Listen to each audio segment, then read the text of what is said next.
বলা হয়েছে বৃদ্ধা মা নূরজাহান বেগম নাকি 1 সপ্তাহ ধরে মৃত অবস্থায় পড়েছিলেন। বলা হয়েছে পচে গলে তার শরীরে পোকা ধরেছিল।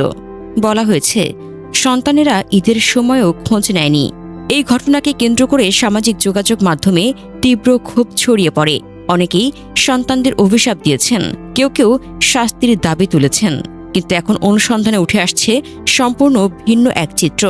কালের কণ্ঠের দীর্ঘ অনুসন্ধান, ময়নাতদন্ত সংশ্লিষ্ট চিকিৎসক, পুলিশ কর্মকর্তা, নার্স এবং পরিবারের সদস্যদের বক্তব্য অনুযায়ী নূরজাহান বেগম অন্তত 1 সপ্তাহ আগে মারা গেছেন এমন দাবির পক্ষে কোনো প্রমাণ পাওয়া যায়নি। বরং ময়নাতদন্ত সংশ্লিষ্ট ব্যক্তিরা জানিয়েছেন মৃতদেহ মর্গে আনার প্রায় 24 ঘণ্টার মধ্যেই তার মৃত্যু হয়েছিল বলে ধারণা করা হচ্ছে। আর যে ক্ষতকে অনেকে পচন বলে প্রচার করেছিলেন, চিকিৎসকদের ভাষ্য অনুযায়ী সেটি ছিল বেডশোর বা শয্যা ক্ষত। দীর্ঘদিন ধরে একই অবস্থায় শুয়ে থাকা বৃদ্ধ রোগীদের শরীরে এমন ক্ষত তৈরি হওয়া অস্বাভাবিক নয়। ক্ষতের ভেতরে পোকা থাকতে পারে, কিন্তু সেটি পুরো মরদেহ পড়ে যাওয়ার প্রমাণ নয়। আরও গুরুত্বপূর্ণ বিষয় হল নূরজাহান বেগম কোনো পরিত্যক্ত বাসায় একা ছিলেন না। তিনি তার মেয়ের ফ্ল্যাটেই থাকতেন এবং জীবনের শেষ 2 বছর মেয়ের সঙ্গেই কাটিয়েছেন। পরিবারের দাবি অনুযায়ী ঈদের দিনেও ছোট ছেলে গিয়ে মায়ের সঙ্গে দেখা করেছেন এবং খাবার খাইয়ে এসেছেন।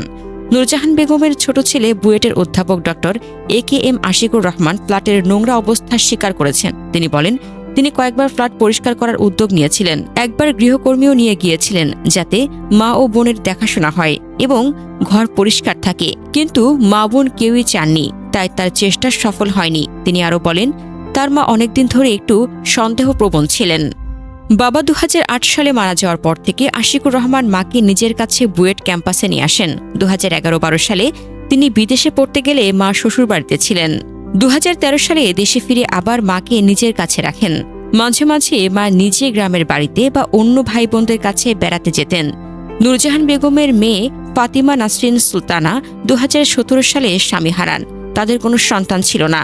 এরপর ফাতিমা খুব একা হয়ে পড়েন এবং সামাজিক যোগাযোগ কমে যায়। 2024 সালে ফাতিমা নিজেই মাকে তার মিরপুরের ফ্ল্যাটে নিয়ে আসেন। মা নিজে যেতে চেয়েছিলেন। আশিকুর রহমান বলেন, বোন একা ছিল, দুজনে থাকলে ভালো হবে ভেবে তিনিও রাজি হয়েছিলেন। তারপর থেকে মা মেয়ে একসঙ্গে ওই ফ্ল্যাটে থাকতেন।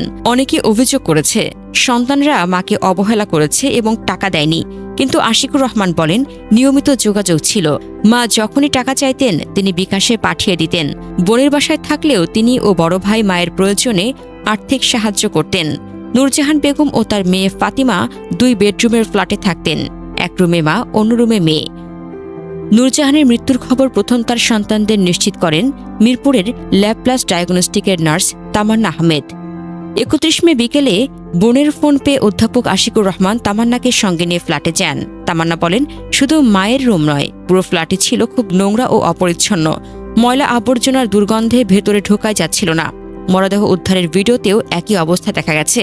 পুলিশের উপপরিদর্শক শামসুর রহমানও বলেন, ফ্ল্যাটের সব কক্ষই অগোছালো ও নোংরা ছিল।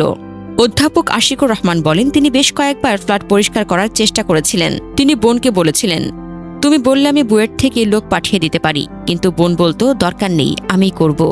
গত বছর জুলাই-আগস্টে তিনি একজন গৃহকর্মী মেয়েকে খুঁজে পান, যিনি বৃদ্ধ মানুষের দেখাশোনা, খাওয়া দাওয়া ও ঘর পরিষ্কার করতে পারবেন। তিনি তাকে নিয়ে বোনের ফ্ল্যাটে যান, ঘর পরিষ্কার করান এবং সব বুঝিয়ে দিয়ে আসেন। কিন্তু মাত্র 7 দিন পর বোন ও মা দুজনই বলেন, এই মেয়ে আর এখানে থাকবে না, তুমি নিয়ে যাও। তাই তাকে ফিরিয়ে আনতে হয়। তিনি বলেন, ওদের যদি এমন সিদ্ধান্ত হয় তাহলে আমার আর কি করার থাকে। এদিকে মেয়ের ফ্ল্যাট থেকে নূরজাহান বেগমের মরদেহ উদ্ধারের পর তাদের সন্তানদের বিরুদ্ধে তীব্র ক্ষোভ ছড়িয়ে পড়ে সামাজিক যোগাযোগ মাধ্যমে। অনেক সংবাদ মাধ্যমেও তাদের নিয়ে প্রশ্ন তোলা হয়। এমন প্রেক্ষাপটে তার এক ছেলে এবং মোংলা বন্দর কর্তৃপক্ষের সদস্য AKM আনিসুর রহমানকে বুধবার প্রত্যাহার করে জনপ্রশাসন মন্ত্রণালয়ে সংযুক্ত করে সরকার। এ ঘটনায় আবারও মনে করিয়ে দেয়, সামাজিক যোগাযোগ মাধ্যমের আবেগ অনেক দ্রুত ছড়ায়, কিন্তু সত্য অনেক সময় একটু দেরিতে সামনে আসে।